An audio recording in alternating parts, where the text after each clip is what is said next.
हरि ओम श्री गुरुभ्यो नमः। हरि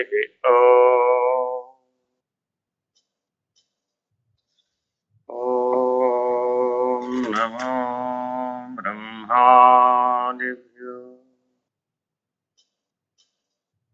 ब्रह्म विद्या संप्रदाय कर्तृभ्यो वंश ऋषिभ्यो महाभ्यो नमो गुरुभ्यः। सर्वोपप्लवरहित प्रज्ञानघन प्रत्यगर्धो ब्रह्मैवाहमस्मि। अहं पदार्थरहितः ब्रह्मानन्दं परमसुखदम् केवलं ज्ञानमूर्तिम् द्वन्द्वातीतं गगनसदृशम् तत्त्वमस्यादिलक्ष्यम् एकं नित्यं विमलमचलम् सर्वधी साक्षिभूतम्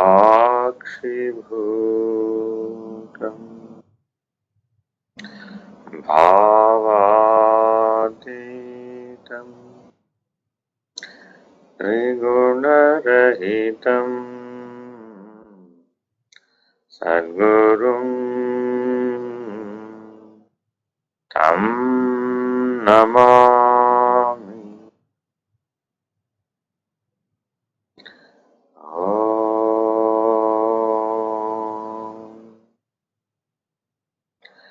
पूर्णमद पूर्णमिदं पूर्णात् पूर्णमुदच्यते पूर्णस्य पूर्णमादाय पूर्णमेवावशिष्यते।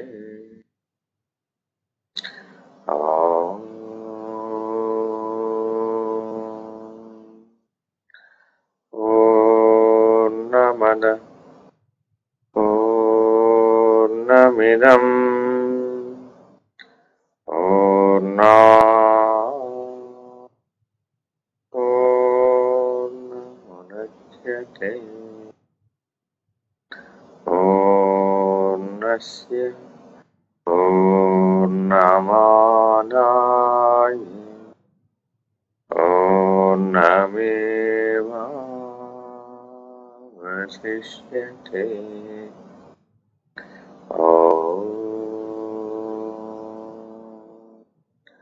पूर्णमद पूर्णमिदं पूर्णात् पूर्णमुदच्यते पूर्णस्य पूर्णमादाय पूर्णमेवावशिष्यते।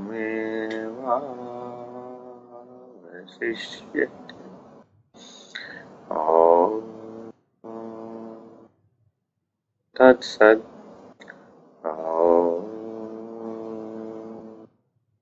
सहनावतु सहनौ भुनक्तु सह वीर्यं करवावहै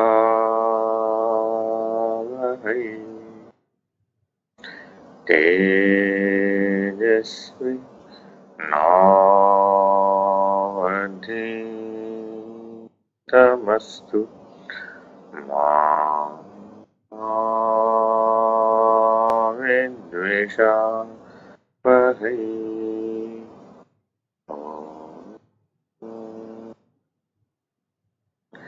శాంతి శాంతి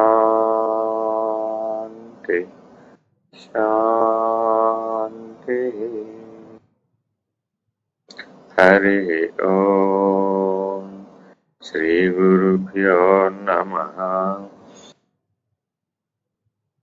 హరి ఓం.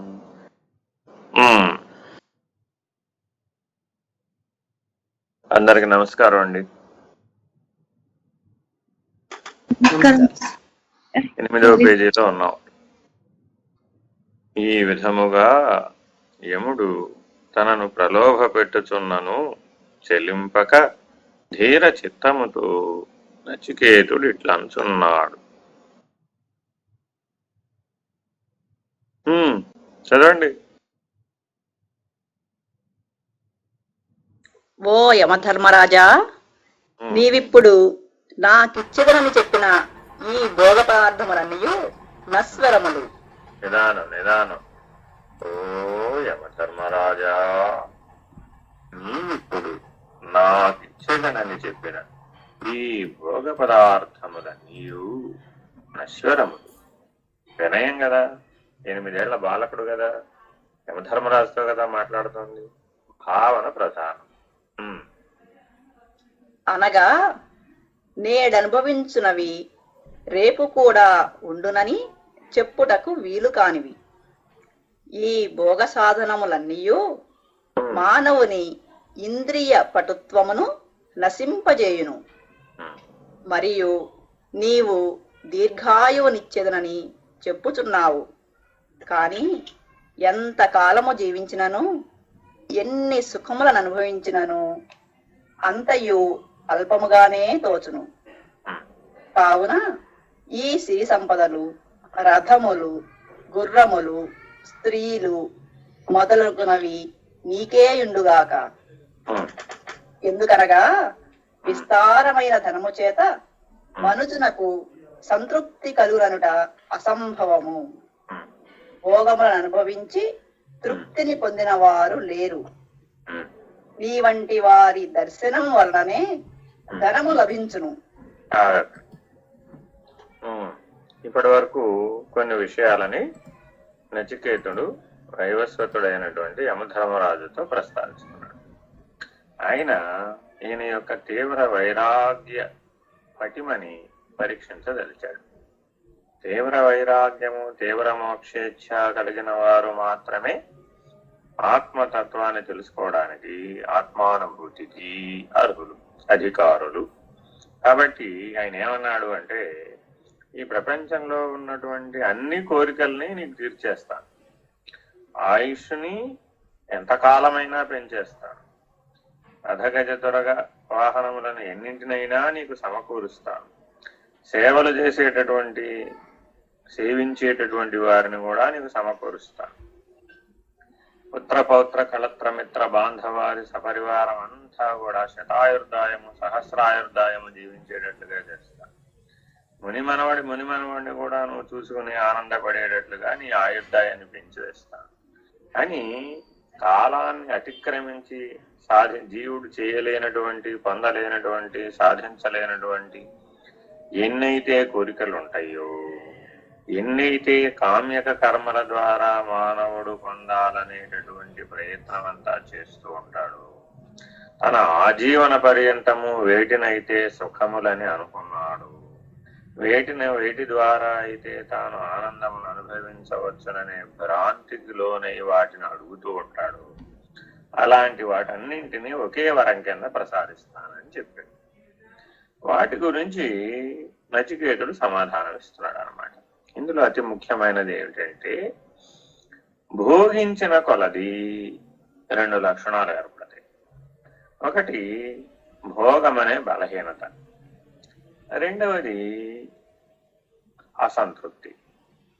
నిజానికి ఏదైనా భోగించిన తరువాత సంతృప్తి కలగవలను అనేది అందరూ అనుకునేటటువంటి బుద్ధిగతమైనటువంటి భ్రాంతి. కానీ అగ్నిలో నెయ్యి పోస్తే మండుతుందే గాని అగ్ని చల్లారదు. అట్లాగే మన లోపల ఇంద్రియములు, ఇంద్రియార్థములైన విషయములు, ఈ రెండింటి మధ్య కూడా విషయావరణం అనేటటువంటి ఆవరణ చేత అజ్ఞానం ఏర్పడి వాని యందు అజ్ఞాన అగ్ని జ్వలిస్తూ ఉంటుంది.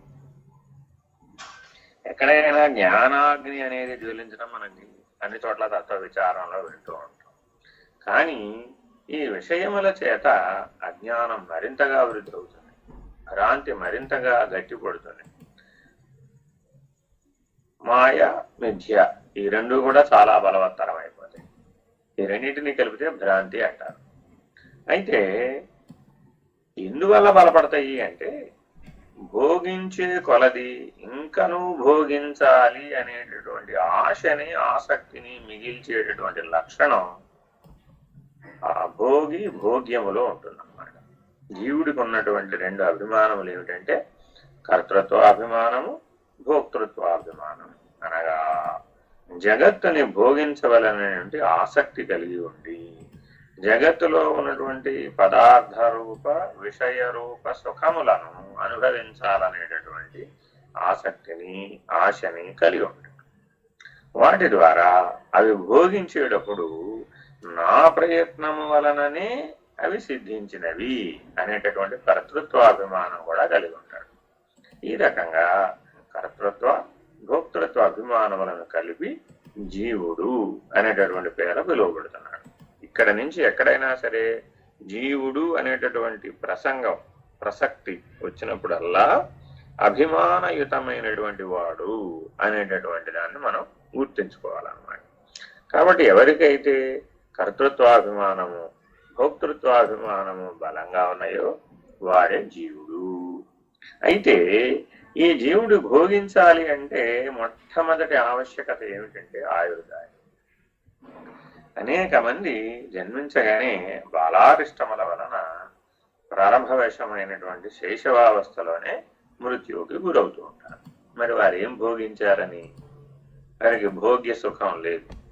భోక్తృత్వ, కర్తృత్వాభిమానములు, ఇంద్రియ వికాసము, విషయ వికాసము, బుద్ధి వికాసము ఏర్పడక ముందే తనువు చాలించేటటువంటి వాళ్ళు కొంతమంది ఉన్నారు. అటువంటి అల్పాయుష్కులు మరల ఉత్తర జన్మయందు దీర్ఘాయుష్కులై పుట్టాలనేటువంటి ఆసక్తి చేత పుడతారన్నమాట. ఈ రకంగా ఏది లోపిస్తే ఆ లోపించిన దానిని పూరించాలనేటటువంటి దృక్పథం కలిగినటువంటి వాడు జీవుడు. కాబట్టి సాధారణంగా ఈ జగత్తులో మానవుడు తాను సుఖముగా జీవించడానికి ఏర్పరచుకోవలసినటువంటి ప్రణాళికలు, ప్రాతిపదికలు ఏవైతే ఉంటాయో వాటి యందు కలిగినటువంటి లోపములను పూరించడానికే తన జీవితమునంతా గడిపి వేస్తూ ఉంటాడు.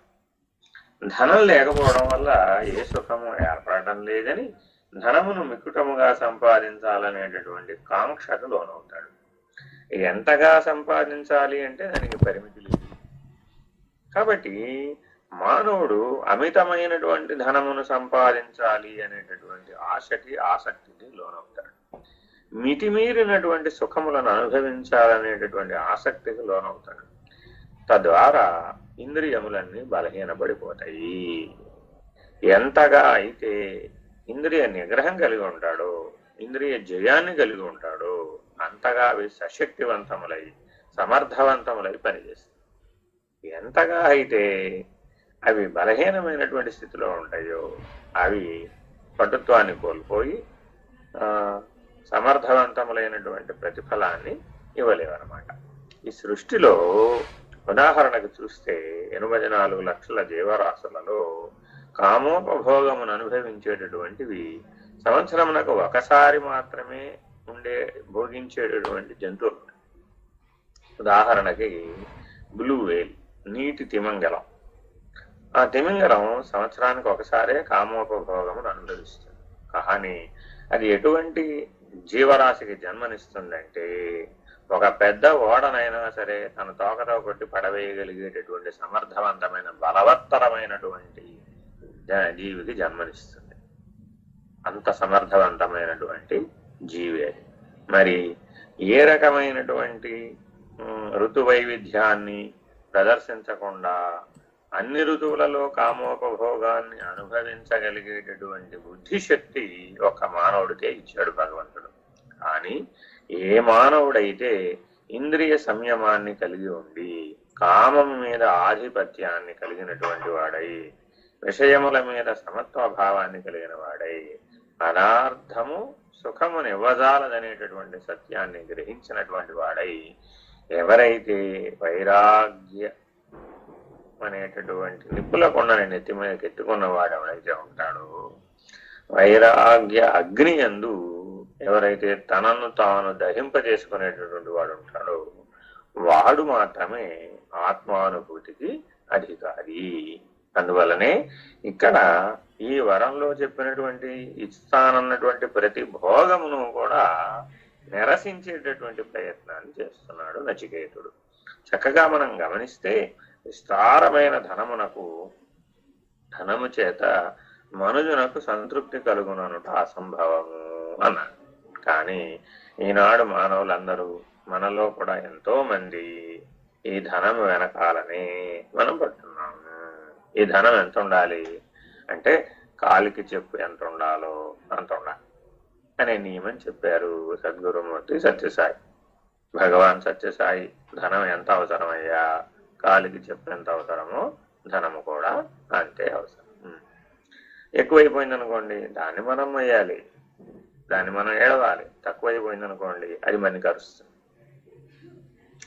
కాబట్టి ప్రతి దాని యందు సంయమేంద్రియ, ఈ ఇంద్రియ సంయమనము అనేటటువంటి దానిని సాధకులందరూ తప్పక సాధించాలి. జ్ఞానాన్ని సాధించాలి అంటే రెండే మార్గాలు, యోగము, ఇంద్రియ జయము. ఈ రెండింటి ద్వారానే సాధ్యమవుతుంది. కాబట్టి నాణ్య పంథాయ విద్యతే వాసుదేవాయ ధీమహి, అటువంటి వాసుదేవుడిని ఆశ్రయించాలి అంటే అన్యమైనటువంటి మార్గం లేదు. ఏమిటి? ఒకటి ఇంద్రియ జయము, రెండు భక్తి. ఈ రెండింటి ద్వారా జ్ఞాన సిద్ధికి అధికారిత్వాన్ని పొందాలి. భోగములను అనుభవించి తృప్తిని పొందిన వారు లేరు అని కూడా నిర్ణయంగా చెప్తున్నాడు. అంటే అర్థం ఏమిటట? కారే రాజులు రాజ్యమున్ గలుగది గర్వోన్నతిని పొందరే వారీరి సిరిమూటం గట్టుకొని పోదాలిరి అనేటటువంటి పద్యాన్ని కనుక మనం భాగవత పద్యాన్ని కనుక గుర్తిస్తే, కారే రాజులు రాజ్యమున్ గలుగరి, ఎంతో మంది రాజులు ఈ భూమిని పరిపాలించారు, ఎంతో మంది చక్రవర్తులు పరిపాలించారు, ఎంతో మంది మహనీయులైనటువంటి వాళ్ళు, ఎంతో మంది చరిత్ర కలిగినటువంటి వాళ్ళు, యశకాములైనటువంటి వాళ్ళు ఎంతో మంది దృష్టిలో వచ్చారు పోయారు. కానీ వారేమైనా సిరి మూట కట్టుకుపోయారా? వారేమైనా తృప్తిని పొందారా అంటే వారు ఎటువంటి నిత్య తృప్తిని పొందలేరు. ఒక్క జ్ఞానం వల్ల మాత్రమే, అది కూడా ఆత్మజ్ఞానం వల్ల మాత్రమే నిత్య సంతృప్తతని పొందగలుగుతాడు మానవుడు. అటువంటి ఆత్మజ్ఞాన సముపార్జనకై జీవితంలో సమయాన్ని, శ్రమని, శ్రద్ధని, ఆసక్తిని, తహని, నిశ్చయాన్ని, లక్ష్యాన్ని మనం సాధించాలి. అలాంటి మార్గంలో మనం ప్రయాణం చేయాలి అంటే తప్పక భోగ మార్గమై ఉన్నటువంటి జగద్వ్యాపార విషయములందు అనురక్తి కలిగి ఉండరాదు. విరక్తి ఉండటం అవసరం, కానీ అనురక్తి లేకుండా చూసుకోవడం ముఖ్య అవసరం. ఈ రెండింటి మధ్య కొద్దిగా భేదాన్ని మనం గుర్తించాలన్నమాట. మానవుడు ప్రతిరోజు తన శరీరావసర నిమిత్తమై భోజనం చేయాలా వద్దా? చేయాలి.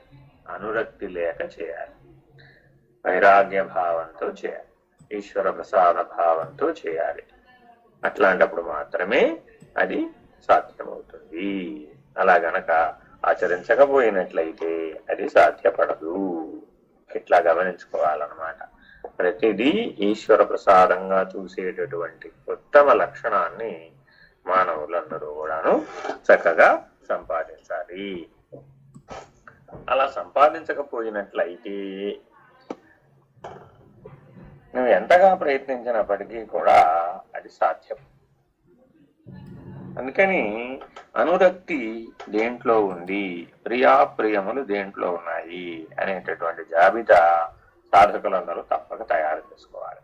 తయారు చేసుకొని వాటి యందు ఉన్నటువంటి అనురక్తిని పోగొట్టుకోవాలి. ఇది చాలా ముఖ్యం. అయితే ప్రణాళికాబద్ధమైనటువంటి క్రమశిక్షణతో కూడినటువంటి జీవనం ఉండాలా వద్దా అంటే తప్పక ఉండాలి. యమనియమాలు లేనటువంటి జీవితం ఎప్పటికీ కూడా సాధ్యపడదు. గృహిణి తన ఇంటిని చక్కగా తీర్చిదిద్దుకోవాల్సినటువంటి అవసరం ఉందా లేదా? చాలా అవసరం ఉంది. ఆ పనిని అనురక్తి లేకుండా చేయవలసిన అవసరం ఉంది. వైరాగ్య భావంతో చేస్తే ప్రతిదీ సమర్థవంతంగా చేయగలిగేటటువంటి శక్తి లభిస్తుంది. అంతేగాని చిందరవందరగా ఇల్లంతా అన్ని వస్తువులు పడవేసుకుని ఉండి నేను జ్ఞానంలో ఉన్నానండి, నేను వైరాగ్యంలో ఉన్నానండి, నాకేం పట్టదండి అనేటటువంటి విధానం సరైనటువంటి జీవితం కాదనమాట. భౌతికంలో సమర్థవంతంగా సామాన్యమైనటువంటి జీవితాన్ని, విశేషణములు లేనటువంటి జీవితాన్ని, అహం ప్రతిపాదించేటటువంటి, అహం బలపడేటటువంటి జీవితాన్ని జీవించకుండా వైరాగ్య భావంతో జీవించవలసినటువంటి అవసరం చాలా ఉన్నదన్నమాట సాధకులందరికీ కూడా. ఈ వైరాగ్య లక్షణాన్ని మోక్ష ప్రాప్తి వరకు నిలబెట్టుకోవాలి. ఆ తర్వాత అది సహజమైపోతుంది. ఇది చాలా ముఖ్యం. జ్ఞానం లభించాలి అంటే తప్పక వైరాగ్య భావన బలవత్తరమైనటువంటిదిగా ఉండాలి. అదే కాక భక్తి విశ్వాసాలు కూడా వైరాగ్యంతో పాటు చాలా ముఖ్యమైనటువంటివి. ఈ మూడు కలిసి జ్ఞానానికి అధికారిత్వాన్ని ప్రసాదిస్తాయి. వినయము విధేయత వస్తాయి అన్నమాట భక్తి విశ్వాసాల వలన. అలా ప్రతి ఒక్క మానవుడు తనని తాను ఈ రకమైనటువంటి భోగ లాలసత నుంచి విరమింప చేసుకునేటటువంటి పద్ధతిగా జీవనాన్ని సాగించాలి. చదవండి. మీ దయ ఉన్నంత కాలము మేము జీవించి ఉండగలము. మీ దర్శన భాగ్యము కలిగిన పిదప జీవితమునకు ధనమునకు కొరత ఎలయుండును. కావున నాకు ఈ వరములేవియు అక్కరలేదు. దయతో నాకు మరణానంతర స్థితిని గురించి తెలుపు వరమునే ఇచ్చెదరుగాక. నేను కోరదగినది మరేమియూ లేదు.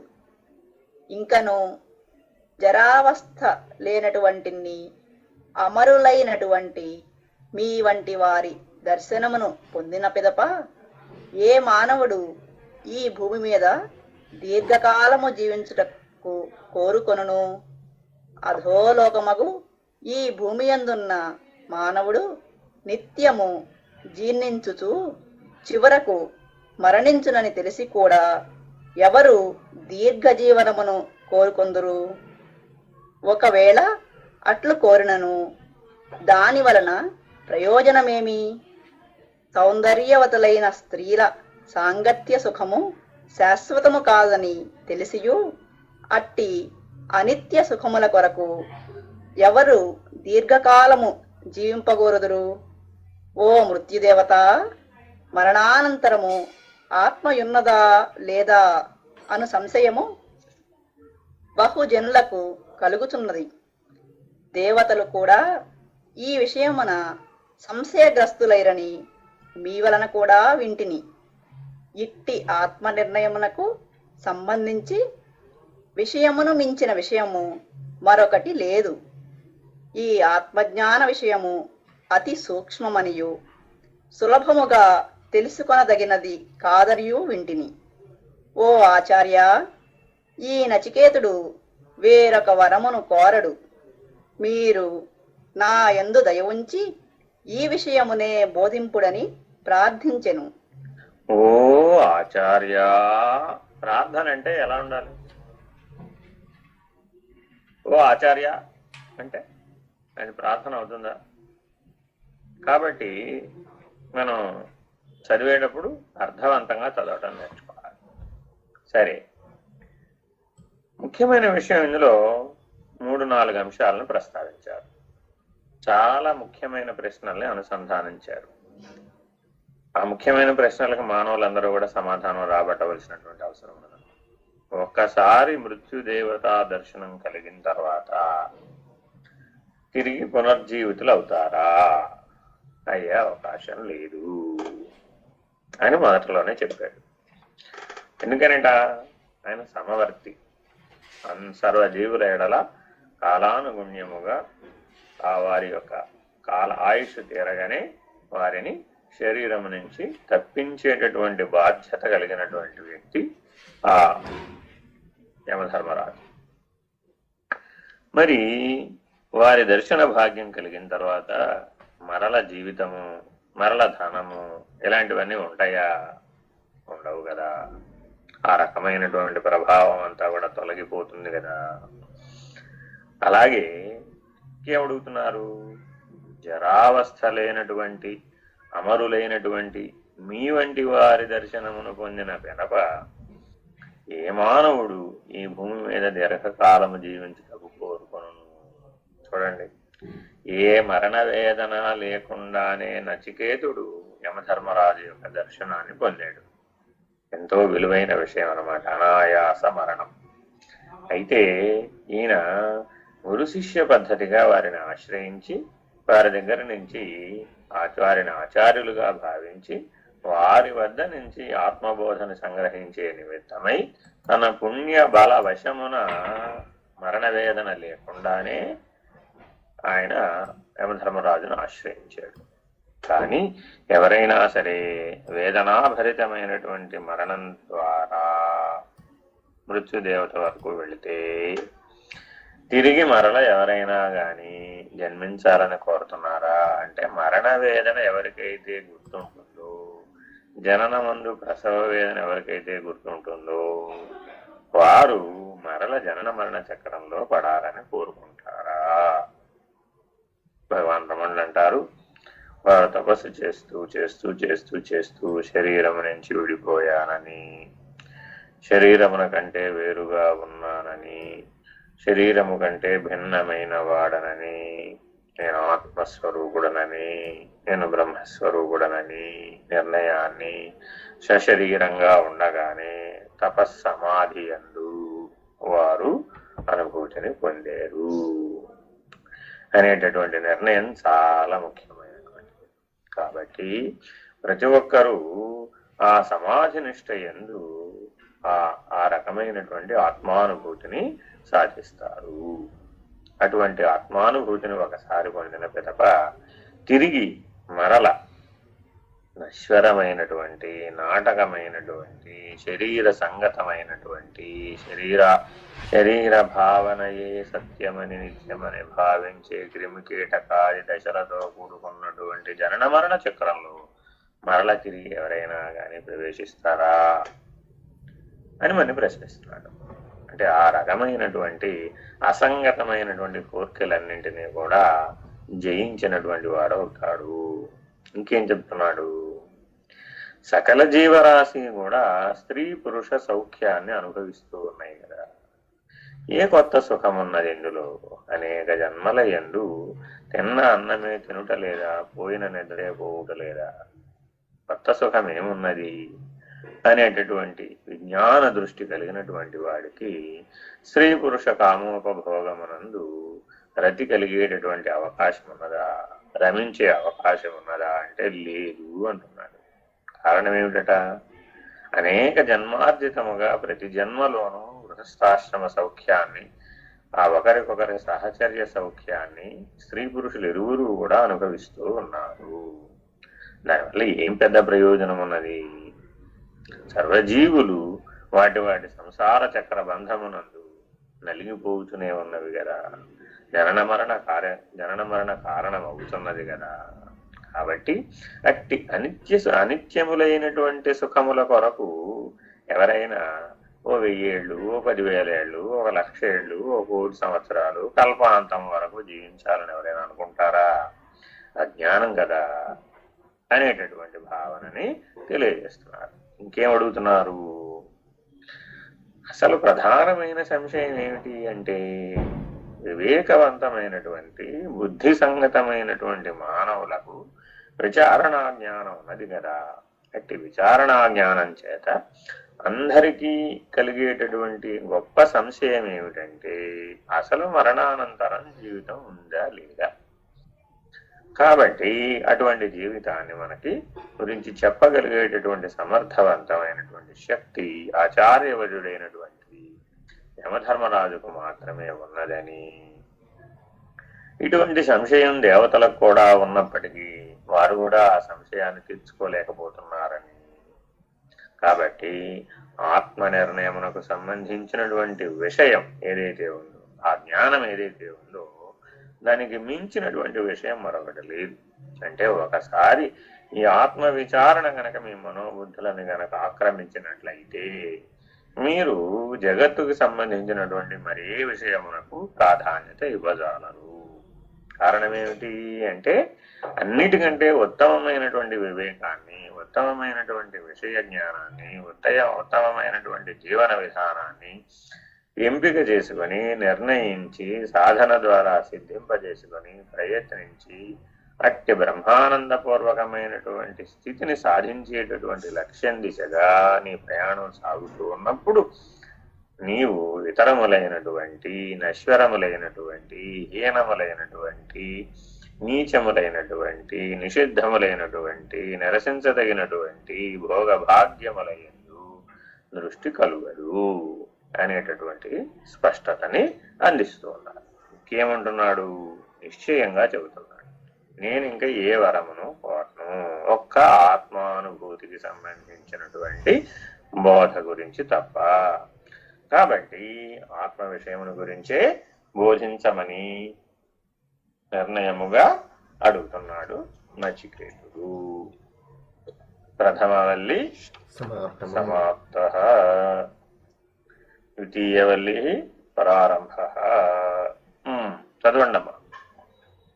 ఇంతవరకు యముడు నచికేతునకు అనేక విధములగు సంపదలనిచ్చెదనని ప్రలోభ పెట్టినను వానిని సరకు గొనక మరణానంతర విషయమునే దృఢముగా కోరుట చేత వాని యోగ్యతను గుర్తించి యమధర్మరాజు వానికి జ్ఞానోపదేశము చేయనారంభించుచున్నాడు.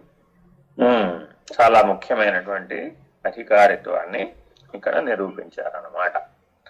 ముందు ఆచార్యవర్యులు ఎవరైనా సరే ప్రలోభాలకు గురి అవుతాడా లేదా, అహంకారానికి గురి అవుతాడా లేదా, అజ్ఞానానికి గురి అవుతాడా లేదా, ఎంతవరకు ఇతని స్థాయిలో అతనికి బోధించటానికి తగినటువంటి అధికారిత్వం ఉన్నది అనేటటువంటి అంశాన్ని నిశితంగా పరిశీలిస్తారు. అలా పరిశీలన చేసిన తర్వాత మాత్రమే వారికి ఆత్మ విషయమును గురించినటువంటి బోధని పూర్తి చేయాలి. అంతేగాని వచ్చిన వారందరికీ తగిన వారందరికీ చెప్పాలా వద్దా అంటే వారి అధికారిత్వాన్ని అనుసరించి చెప్పాలి. ఎవరికి ఏ స్థాయిలో ఉన్నటువంటి వివేకము విచారణ ఉంటాయో వారి వారి స్థాయికి బుద్ధిగత వికాసాన్ని బట్టి వారి వివేకాన్ని అనుసరించి వారికి మనం బోధించాలే గాని కనబడ్డ వారందరికీ నువ్వు ఆత్మస్వరూపుడివి, నువ్వు బ్రహ్మస్వరూపుడివి, నువ్వు పరబ్రహ్మస్వరూపుడివి, నువ్వు ఇంకా తెలుసుకోవాల్సిందేం లేదు, చేయవలసిందేం లేదు, పొందవలసిందేం లేదు అనేటటువంటి అంశాలను చెప్పామనుకోండి, ఇంటికి జడ రేవడిగా అయ్యేటటువంటి అవకాశం ఉన్నది. కాబట్టి తప్పక ఆయన రెండు అంశాలని ఇక్కడ పరిశీలించారు. ఏమిటట? అనేక విధములైన సంపదలను ఇచ్చదనని ప్రలోభపెట్టినను వాటిని సరకు గనక నిర్ణయముగా దృఢముగా కోరాడు. ఏమిటి? మరణానంతర విషయమును కోరుతున్నాడు. కాబట్టి అతని యొక్క నచికేతుని యొక్క యోగ్యతను గుర్తించాడు యమధర్మరాజు. యోగ్యతను గుర్తించి జ్ఞానోపదేశమును చేయడానికి ప్రారంభించాడు. చదవడం. నచికేత, ఈ ప్రపంచములో మానవులు నడుచుకొనుటకు రెండు మార్గములు కలవు. ఒకటి శ్రేయో మార్గము, రెండవది ప్రేయో మార్గము. ఈ రెండును విభిన్న ప్రయోజనములు కలవి అయి మానవుని బంధించుచున్నవి.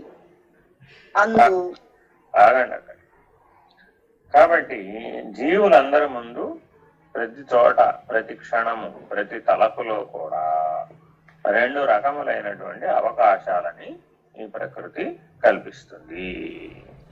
శ్రేయాన్ స్వధర్మో విగుణ పరధర్మాదనుష్ఠిత స్వధర్మే నిధనం శ్రేయ పరధర్మాదనుష్ఠిత అంటుంది భగవద్గీత. అంటే అర్థం ఏమిటి? శ్రేయము ప్రేయము, స్వధర్మము పరధర్మము, ఈ రెండు అంశాలు ఒకచోటే ఉంటాయి. నీవు ఆచరణశీలమై చూసేటప్పుడు నా స్వధర్మమేది అని చక్కగా విచారణ చేయాలి, పరధర్మమేది అనేది విచారణ చేయాలి. ఎంతగా నీకు సుఖాన్ని ఇచ్చేదైనప్పటికీ పరధర్మము ఆచరణగా అనుచితమైనటువంటిది. ఎంత దగ్గరిదారి అయినప్పటికీ పరధర్మము ఆచరణకు అనుచితమైనటువంటిది. ఎంత ధర్మసంగతమై తోస్తూ నిన్ను వెంటనే సుఖాన్ని పొందింపజేయడానికి సిద్ధంగా ఉన్నప్పటికీ నీవు దానిని పరధర్మాన్ని ఆచరించకూడదు. కారణం ఏమిటంటే శ్రేయము ప్రేయము అనే విభజన స్పష్టంగా చెబుతున్నాడు జీవితంలో.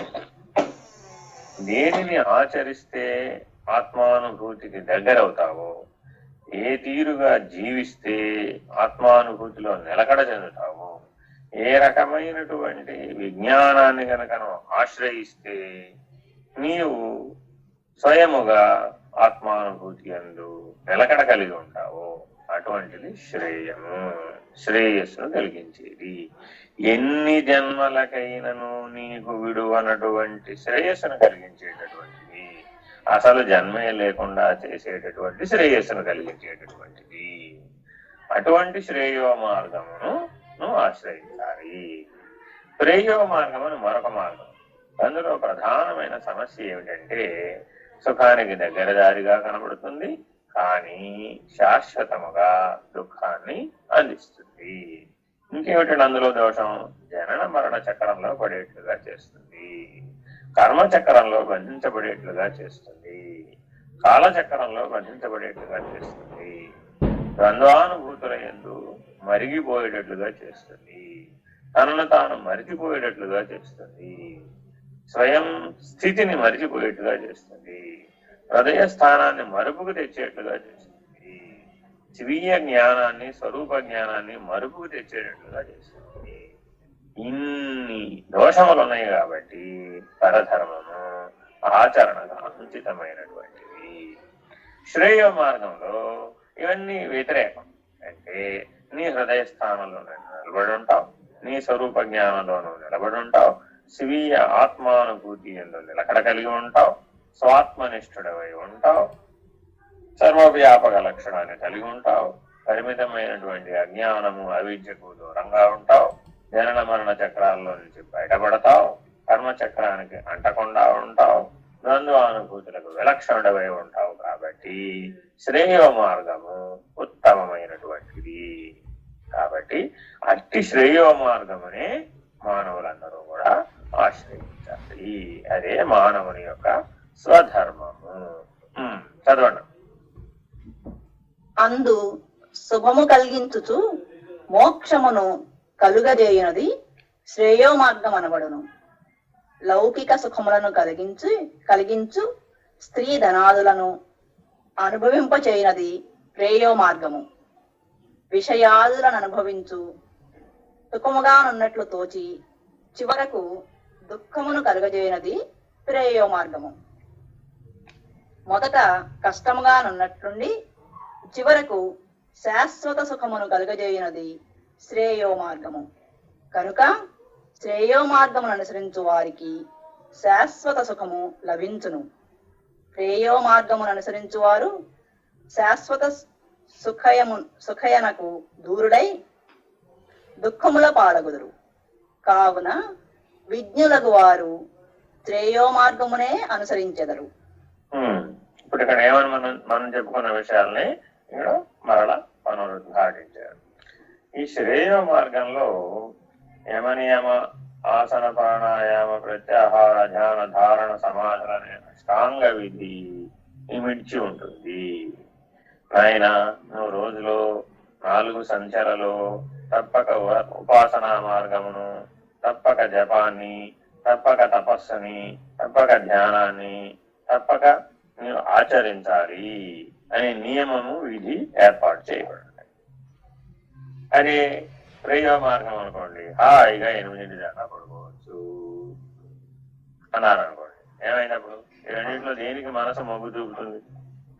తెల్లవారుజామున 4 గంటలకే లేచి 5 గంటలకల్లా సిద్ధమయ్యి షోడశోపచార పూజ పూర్తి చేసుకుని సూర్యోదయాత్ పూర్వమే కర్మసాక్షి అయినటువంటి సూర్యుని ఆశ్రయించి సాక్షిత్వ భావాన్ని అందుకోవడానికి ఆ సంధ్యా సమయాన్ని, ఆ ప్రదోష కాలాన్ని ఎవరైతే వినియోగించుకుంటారో వారికి మహేశ్వరుని గణములందరూ కూడా సహాయం చేస్తారు. 11 రుద్రులు సహాయం చేస్తారు, 12 ఆదిత్యులు సహాయం చేస్తారు, మరి అశ్వనీ దేవతలు సహాయం చేస్తారు.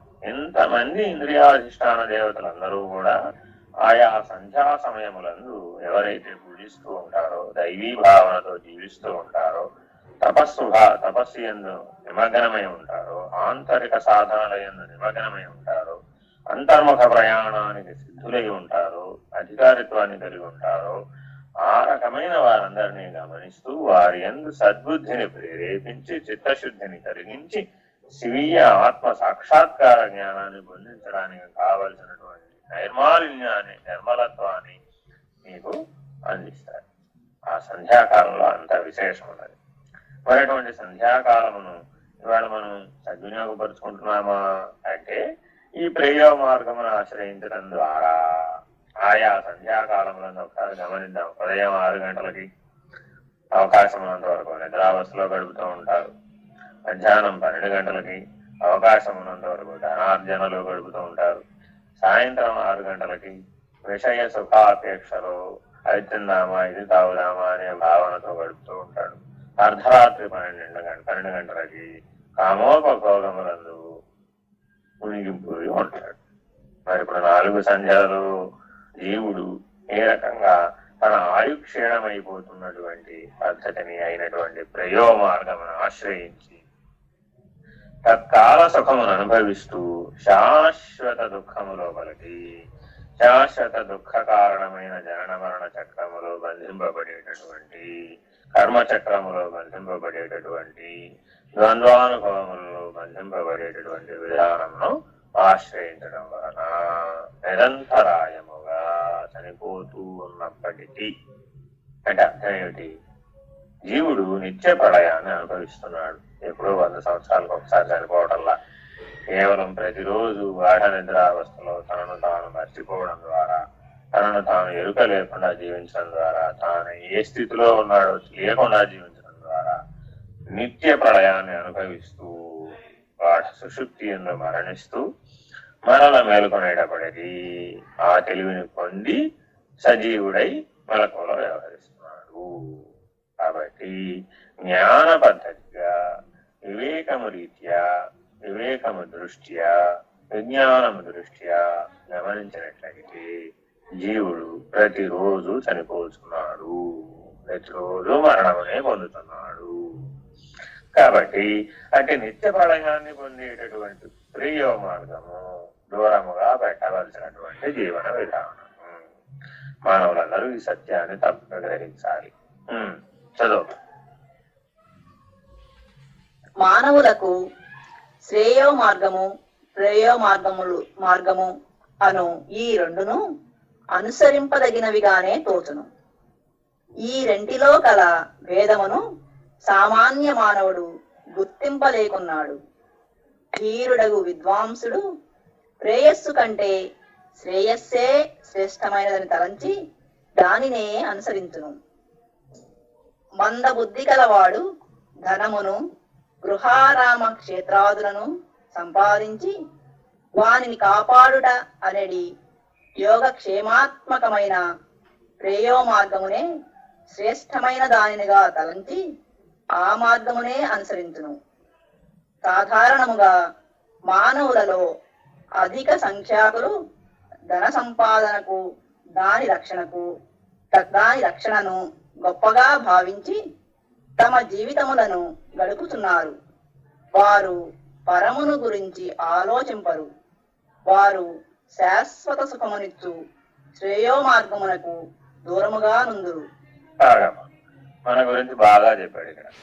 చూడండి, కృతయుగ కాలంలోనే జీవులందరూ కలియుగంలో ఎలా ఉంటారనేది ఈ ఉపనిషత్తులో చక్కగా బోధించాడు. ఇవాళ మనందరి జీవితాలను గమనిస్తే వెనక్కి తిరిగి ఏం కనబడుతున్నది అంటే ఐహికమైనటువంటి ఇహలోక సంబంధమైనటువంటి పరిణామం చెందేటటువంటివి వాటిని మాత్రమే శాశ్వతమని తలంచుతున్నాము. మనం ఎవరినైనా ఒక ప్రశ్న వేసామనుకోండి, నాయన నీ జీవితంలో నువ్వు ఎప్పటికీ స్థిరపడతావు అని అడుగుతాం. యవ్వనంలోకి ప్రవేశించినటువంటి వాళ్ళందరినీ కూడా మనం అడిగే ప్రశ్న ఏమిటంటే, నీ జీవితంలో నువ్వు ఎప్పటికీ స్థిరపడతావు. ఏమిటి స్థిరపడడం అంటే అని తిరిగి ప్రశ్నిస్తే, వివాహం చేసుకోవడం, 2 ఇల్లు కట్టడం, 3 పిల్లల్ని కనడం, 4 వస్తు సముదాయాన్ని సమీకరించుకోవడం, 5 వారసులందరికీ వచ్చే 3-4 తరాలకి సరిపడా ధనార్జన చేయడం. ఇవన్నీ కలిపి మనం స్థిరపడడం కింద లెక్కేసుకోవడం మొదలుపెట్టాం. ఇదంతా ప్రేయో మార్గము. మానవుడికి ఎన్ని చెప్పుల జతలు ఉండాలి అసలు అని ఆలోచిస్తే, ఒక జత సరిపోతుంది కదా, మహా అయితే 2 జతలు సరిపోతాయి కదా. కానీ ఇవాళ ఎవరింట్లో చూసినా కూడా ఒక చెప్పుల షాప్ ఉంటుంది. ప్రయోజనం ఏముంది? ప్రయోజనం లేదు కదా. అలాగే ప్రతి వస్తు సముదాయమునకు ఒక పెద్ద షాప్ మెయింటైన్ చేయడం అలవాటు చేసుకోండి.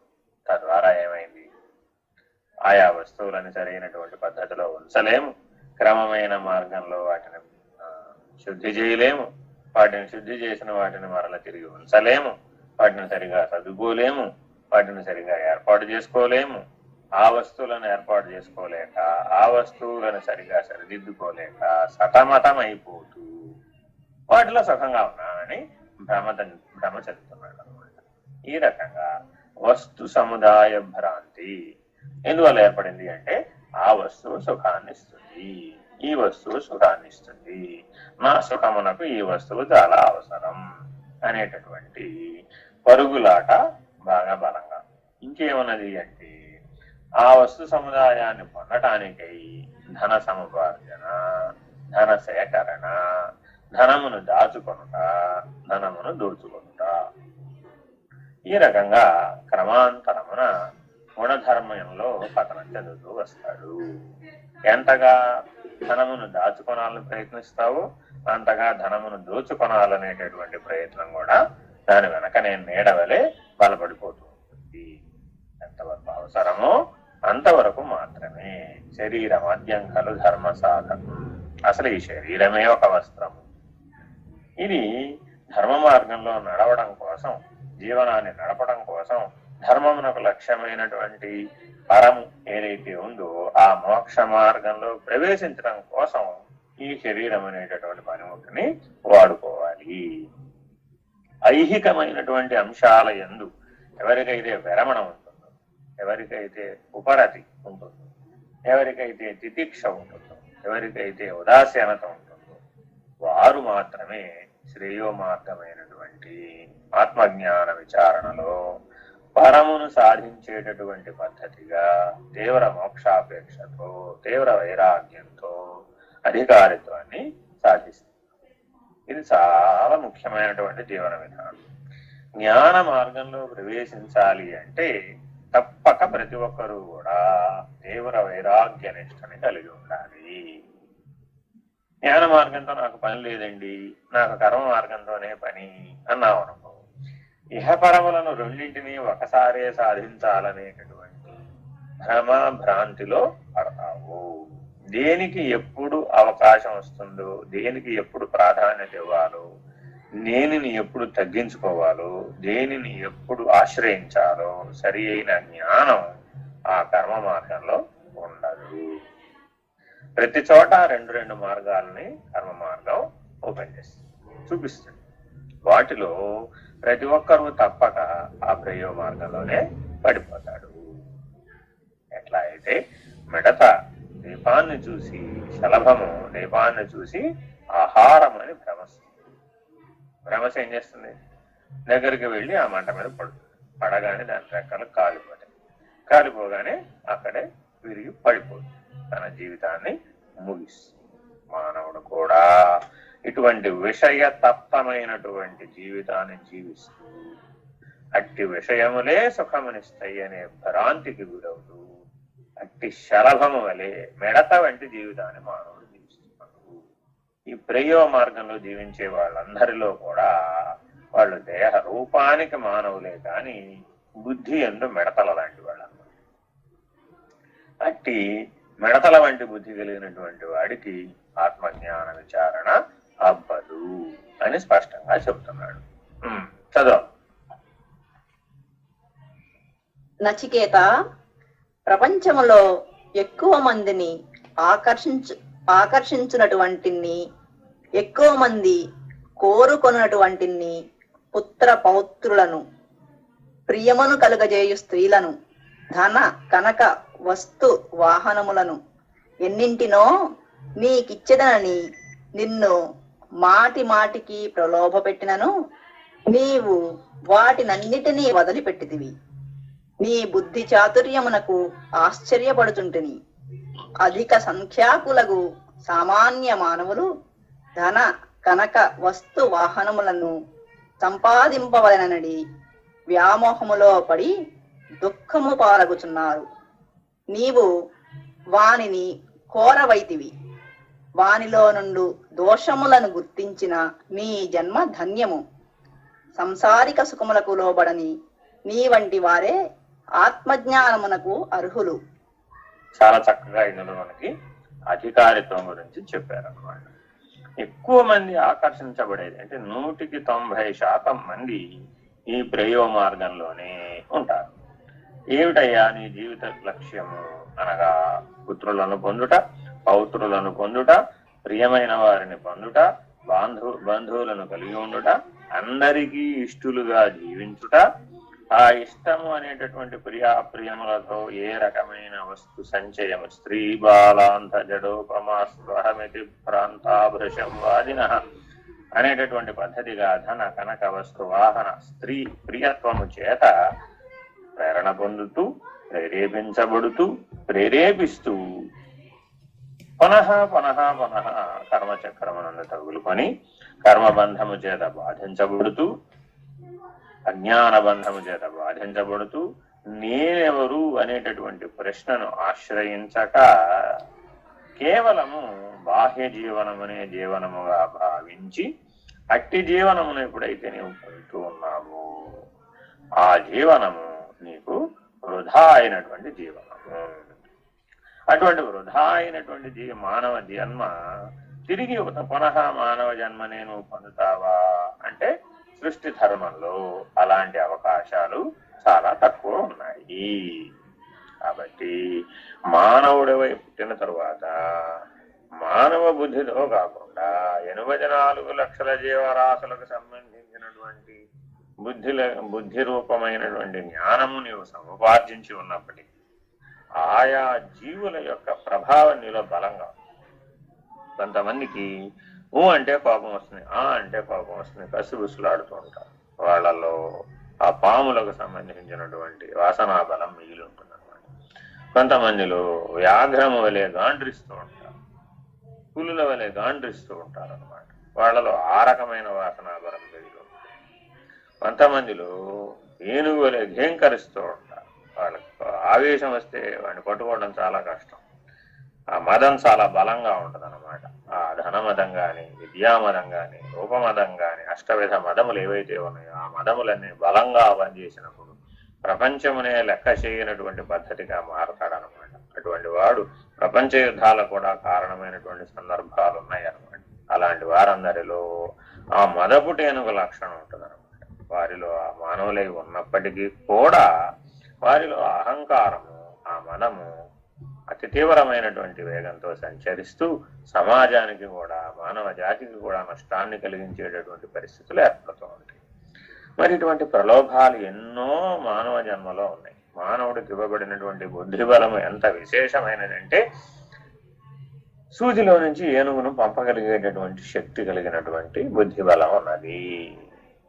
కానీ మానవుడు ఆ యొక్క విశేషమైనటువంటి జ్ఞాన మార్గంలో ప్రవేశింపక, పరమును లక్షించక, ఐహికమైనటువంటి దానికి ప్రలోభపడినప్పుడు ప్రేయో మార్గములో కుంగి కృషించి నశించిపోతూ ఉంటాడే తప్ప ఏ రకమైనటువంటి ఉత్తమ గతిని పొందలేడు.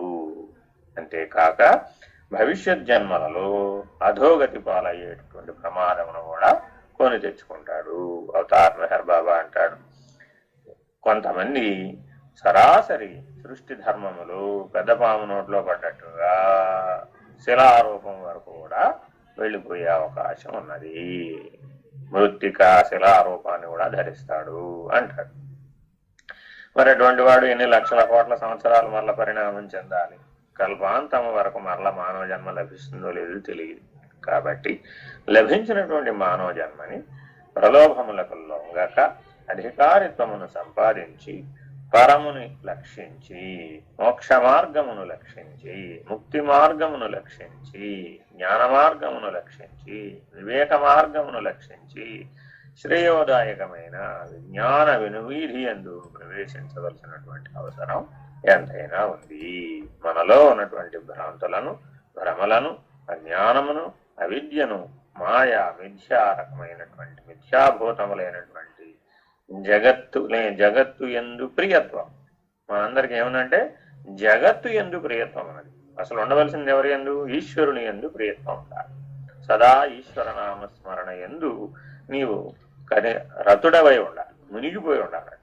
అటువంటి ఈశ్వర నామస్మరణ బదులుగా ఇతరములైనటువంటి ధన కనక వస్తువాహన, స్త్రీ బాంధవ్య, సంసార రూప సకల దుఃఖ కారణమైనటువంటి జగత్ ప్రభావమునే మనం కీర్తిస్తూ, అనుగమిస్తూ, ప్రలోభములకు గురి అవుతూ చిట్ట చివరకు అనేక రకములైన కీటకములు ఎట్లా నశిస్తున్నాయో మానవులు కూడా అట్లే నశించిపోయేటటువంటి మార్గమును ఆశ్రయించడం ద్వారా పతనము చెందుతున్నారు.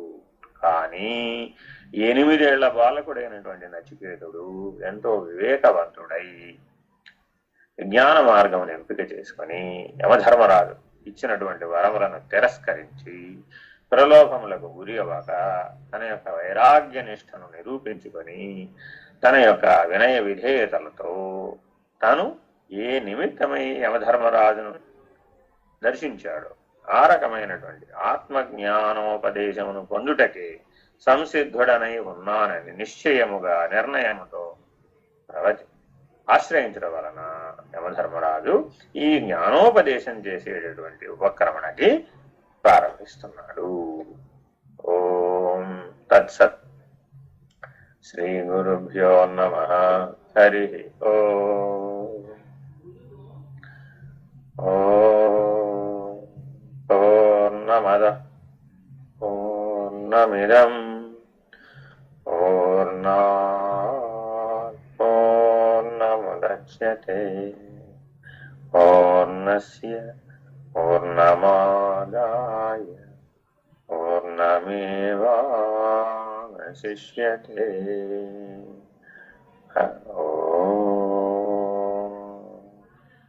పూర్ణమదః పూర్ణమిదం పూర్ణాత్ పూర్ణముదచ్యతే పూర్ణస్య పూర్ణమాదాయ పూర్ణమేవావశిష్యతే.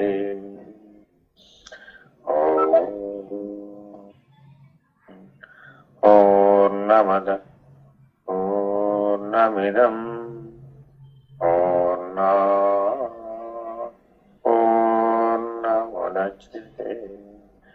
పూర్ణస్య పూర్ణమాదాయ పూర్ణమేవావశిష్యతే.